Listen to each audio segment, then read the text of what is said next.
Mga master, okay lang bang? Huwag niyong skip ang mga ads sa aking mga video kung okay lang mga master. Salamat sa solid na suporta po. Yon, what's up mga masters? Nandito na naman tayo sa panibagong araw, panibagong kabanata na naman ang pagsasama-samahan natin ngayon guys.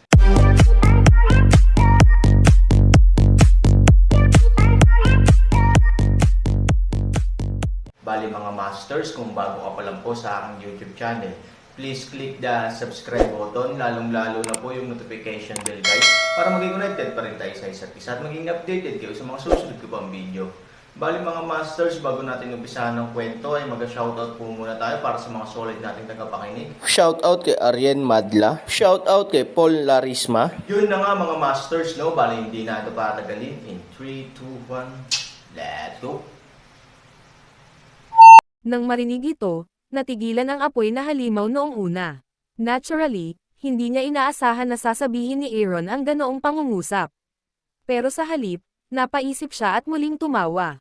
Sa pagtingin sa Aaron, sinabi ng magnanakaw, "Mabahong bata, nababaliw ka na ba, o ngayon lang ba kita tinamaan sa utak?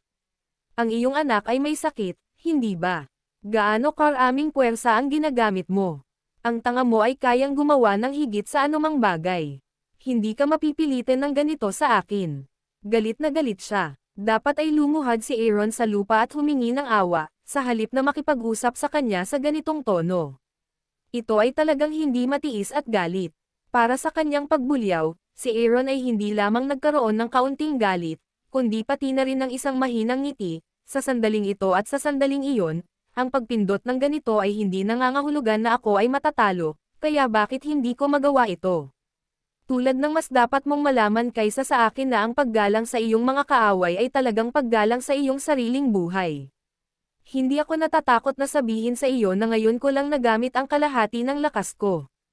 Ang mga salita ni Aaron ay nahulog, na may bakas ng kalupitan sa kanyang mga mata.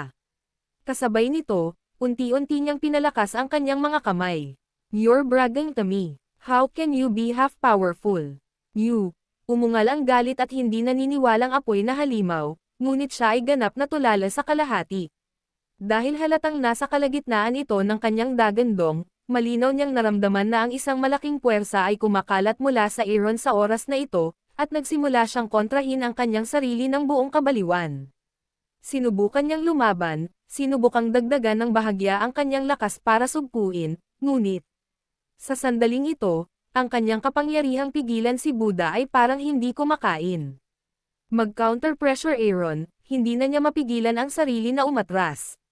Paano? Paano nangyari ito? Sa pagtingin sa kanyang patuloy na mabagal na pag-urong, ang apoy na halimaw sa wakas ay nawala ang kanyang dating kay-abangan.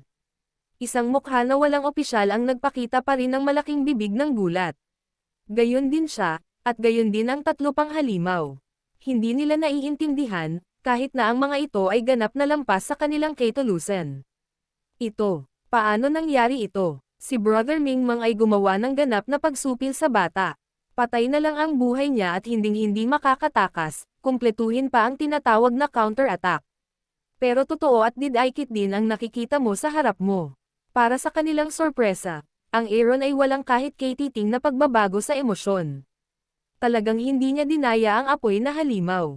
Talagang 50% lang ng lakas niya ang ginamit niya, which is really a fact. Siyempre, ito ay mula sa pananaw ng Aaron. Mula sa ibang punto ng view, Aaron ay maaaring nagsinungaling sa kanya. Dahil ang Aaron ay mula lamang sa kapangyarihan ng kanyang nomenon at sa kapangyarihan ng ikapitong unggoy sa dalawa. Kanina lang ay nangingibabaw na siya sa nag-aapoy niyang katahimikan. Sa katunayan, ito ay kapangyarihan lamang ng kanyang sariling nomenon. Ang pangunahing dahilan nito ay ang Aaron ay gustong subukan.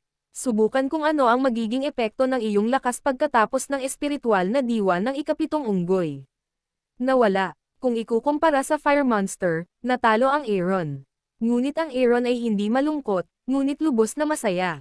Sa katunayan, ang naturang pagganap ay higit na lumampas sa inaasahan ng Aaron. Kung wala ang quintessence ng ikapitong Reiki, naniniwala pa rin si Aaron na makakalaban niya ang apoy na halimaw gamit ang kanyang sariling lakas, ngunit alam din ni Aaron na magiging napakahirap sa oras na iyon, kahit na hindi siya mamatay. Gayunpaman, Ito ay dapat na nasa kasagsagan nito. Ang Aaron ay nakaranas ng ilang digmaan sa yutan at gumugol ng maraming enerhiya upang matuno ang kanyang natutunan. Ano pa ang maaaring hindi masiyahan sa Aaron kung maaari siyang magkaroon ng ganoong sitwasyon? Siyempre, pagkatapos subukan ang kanyang sariling lakas, ang gagawin ngayon ng Aaron ay natural na hindi isang eksperimento. Ang kailangan niyang gawin ay masira ang laro. Nakalimutan kong sabihin sa iyo, ang huling taong nagtanong kung gaano ako nagawa ay dumating sa isang kakilakilabot na wakas. Ngayon, I really want to do my best. I didn't want to do so, but I can't help it. I'm most afraid of being told that I'm bragging. Handa ka na, apo? Words fall. Aaron biglang yuchi surges all over his body. Mga master, okay lang bang? Huwag niyong skip ang mga ad sa aking mga video kung okay lang, mga master. Salamat sa solid na suporta po. Boom. Niyugwang pagsabog. Nasusunog na katahimikan. Isang dagandong ng galit. Pula ang kanang kamay. Skyfire. Dobleng apoy sa paligid ng iyong kamay. Baliin mo ako. Binalot ng dalawang fire dragon ang higanteng kamao ng Aaron at binomba ang harapan. Ang lupa ay nanginginig, pati ang hangin ay nanginginig.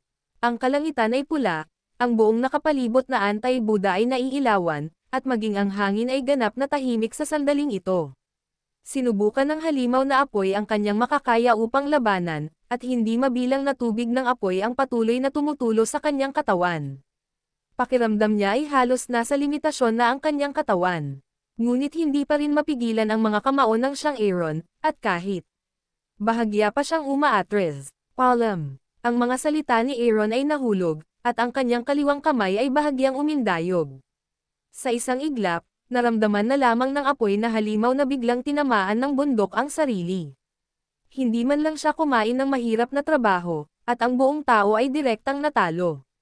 Matapos umatras ng 10-10 metro, nang ang kanyang katawan ay lumipad ng baligtad, ang apoy sa harap ng Hansan ay biglang pumutok, at ang napakalaking dagat ng apoy ay agad na nilamon ang apoy na halimaw.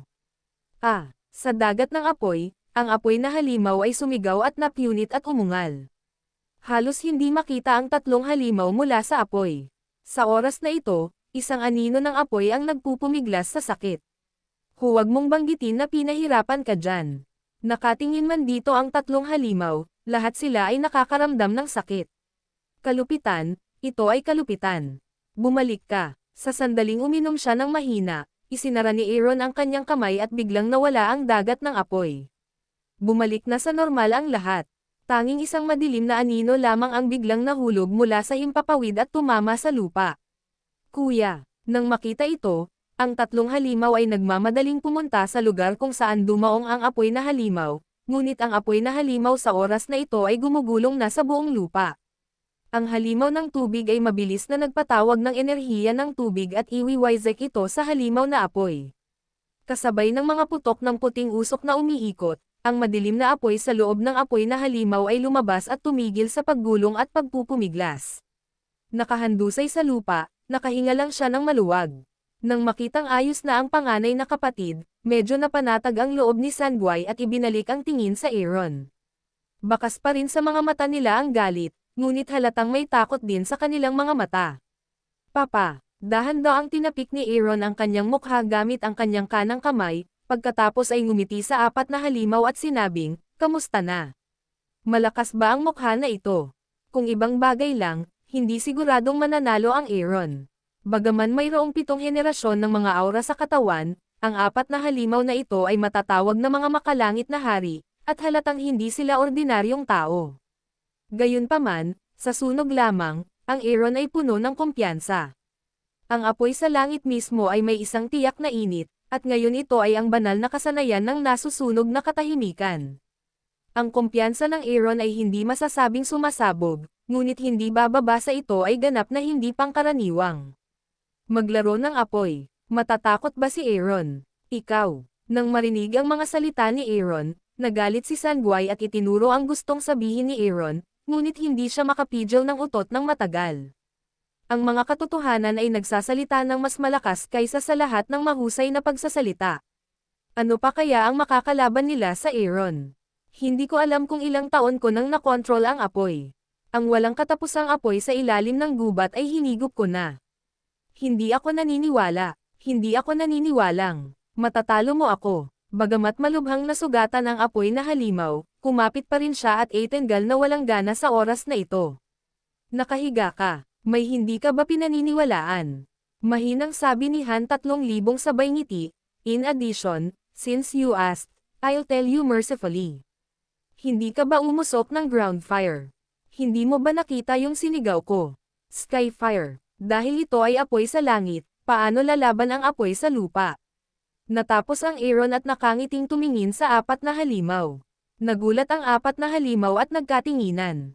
Halatang hindi sila naniwala sa mga salita ni Aaron. May binhi ka. Galit na umungol ang halimaw na apoy, huwag kang maging kampante kung ang mga bundok ay hindi lumiko, ang tubig ay hindi umiikot, at ang lupa ay hindi umiikot. Bumagsak ang mga salita, at nagkatinginan ang 4. Tapos, biglang nagbago ang kulay ng mundo.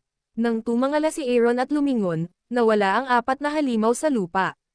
Ang mas kakaiba ay ang kakaibang tunog ay nagmula sa malayo sa labas ng gubat. Storytelling channel sa YouTube. Sumimangot si Aaron at sinabing masama sa dilim. Sa sumunod na segundo ay binilisan niya at biglang sumugod sa gubat sa di kalayuan. Halos sa sandaling umalis si Aaron sa kanyang harapang paa, ang tigang na lupain na nawasak ng tubig at apoy ay agad na bumalik sa dati nitong hitsura. Antay-Buda, walang nangyari ngayon lang. Sa oras na ito, ang Aaron ay lumipad na sa gubat daan-daang milya ang layo at sumugod sa pinangyarihan na may kakaibang tunog. May kapayapaan sa harap niya, ngunit may ilang gulo sa eksena. May isang hindi natapos na hayop sa ibabaw nito. Ang mga ngipin ng Aaron ay nakadikit. Ang mga bastos na ito. Malinaw, ang masamang katakawan ng paglabas upang maghanap ng pagkain ay dapat na inalis ng 4 na tinatawag na makalangit na mga hari at talagang masasamang kontrabida. Biglang nanlamig ang mga mata, sa sumunod na segundo, sumambulat ang Aaron Jade Gas, ang buong tao ay agad na lumipad patungo sa langit. Ilang sandali pa, matatag siyang tumayo sa hangin, at ang kanyang buong katawan ay gumagalaw na tulad ng isang Diyos na Buddha.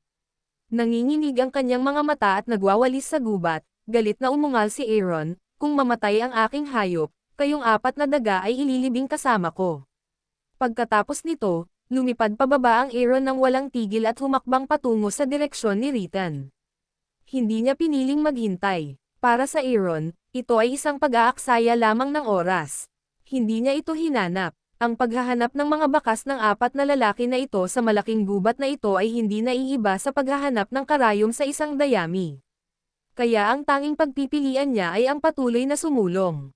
Ang 4 na halimaw ay hindi napigil ang lumabas sa oras na iyon, na nagligtas kay Aaron sa sakit ng paghahanap sa kanila. Ngunit kung hindi siya lalabas, ang Aaron ay hindi kailangang mag-alala. Matapos patayin ang huling lalaki sa daypool, maaari bang magtago muli ang mga kalakal na iyon? Wala silang huling suporta. Ano ang maaari nilang gamitin upang suportahan sila? Sa pag-iisip nito, binilisan ni Aaron ang kanyang lakad. Hindi siya nakahanap ng kuwebang mapagpahingahan hanggang sa paglubog ng araw. Ang yin-chi dito ay napakabigat. Ito ay malinaw na mas yin-chi sa gabi. Sa oras na ito, kahit na magmadali ka sa Sun Lake at hanapin ang Sun Holy Yuan, malinaw na hindi ito ang magandang panahon para harapin siya. Sa makatuwid, sa halip na ito, ang Aaron, na nakaranas ng isang kompetisyon sa 4 na makalangit na hari, ay maaari ring magpahinga sa lugar. Habang nagpapagaling, maaari nilang ipagpatuloy ang pagpapakintab ng kanilang natutunan. Kasabay nito, maaari rin nilang bigyan ng kaunting panahon ang 4 na halimaw upang makita kung maaari silang magkusa na ibigay ang masamang katakawan. Kahit na ang posibilidad ng huli ay halos zero, sa anumang kaso, 3 ibon na may isang bato, gaano man kaliit ang ibon, ito ay karne din. Pagkatapos maglagay ng simpleng hangganan sa kuweba, direktang bumalik si Aaron sa kuweba at umupo. Pagkatapos, nang unti-unting sumikat ang liwanag ng Jade, ang Aaron ay ganap ding pumasok sa meditasyon. Halos ilang sandali matapos pumasok ang Aaron sa settlement, ito ay mga daan-daang metro ang layo mula sa Aaron Cave. Sa madilim na gubat, biglang nagkaroon ng mahinang kaluskos. Magnanakaw ang batang ito. Hindi siya nahuhuli. Ano ang dapat nating gawin ngayon? Oo, akala namin nahuli namin ang halimaw ng lalaking ito. Sabik na sabik siyang hanapin kami kung saan-saan. Napakalaki ng gubat na kakainin ng lalaking ito ang maraming pisikal na lakas kung hahanapin niya ito. Maaari naming kunin ang pagkakataon na atakihin siya kapag siya ay mahina, ngunit ang simula at proseso ay perpekto, ngunit ang pagtatapos ay isang bagay na hindi maiisip ng ilang tao. Hayop ba ang taong ito? Wala na tayong awa, ngunit kung sino man sa atin ang mahuli, tiyak na gagawin natin ang lahat ng ating makakaya upang mahanap at iligtas. Ngunit ang taong ito ay mabuti. Nawala ang banal na hayop na sinundan niya sa lahat ng paraan, ngunit siya hindi narinig o nagtanong ang pagpigil kay Buddha ay parang walang nangyari. Sa oras na ito, malamig na sinabi ng isang boses na iba sa 2-2, hindi niya ito pinansin. Hindi ba't sinabi niya na kapag may nangyari sa kanyang halimaw, ipapalibing niya tayo kasama niya? Kaya naman, hindi siya nagmuni-muni, ngunit alam kung ano ang gusto naming gawin. Shit, kung ganoon, anong gagawin natin? Sa tingin ba niya kakainin niya tayo? Oo, kakainin daw niya tayo. Sa ilalim ng mahinang liwanag ng buwan, unti-unting lumitaw ang figure ng 3 halimaw. Shit, diretsong ibabaon ko na ng isang dakot ng putik. Pagkababa ng boses ay biglang tumayo ang Earth Monster at nagbalak na bumangon at bumalik para ayusin ang account. Gayunpaman, sa sandaling siya ay gumawa ng 2 hakbang, isang malamig na espada ang direktang tumawid sa kanyang lalamunan. Yun na nga mga masters, no? Bali panibagong kabanata na naman yung natapos natin ngayong gabi. Muli, maraming salamat po talaga sa walang sawang suporta po sa aking YouTube channel na talagang inaabangan nyo po ang bawat upload ko po. Bali mga masters, magkita-kita ulit po tayo bukas ng gabi at ngayon po ay magpapaalam po muna tayo. Bali mga masters, bye-bye!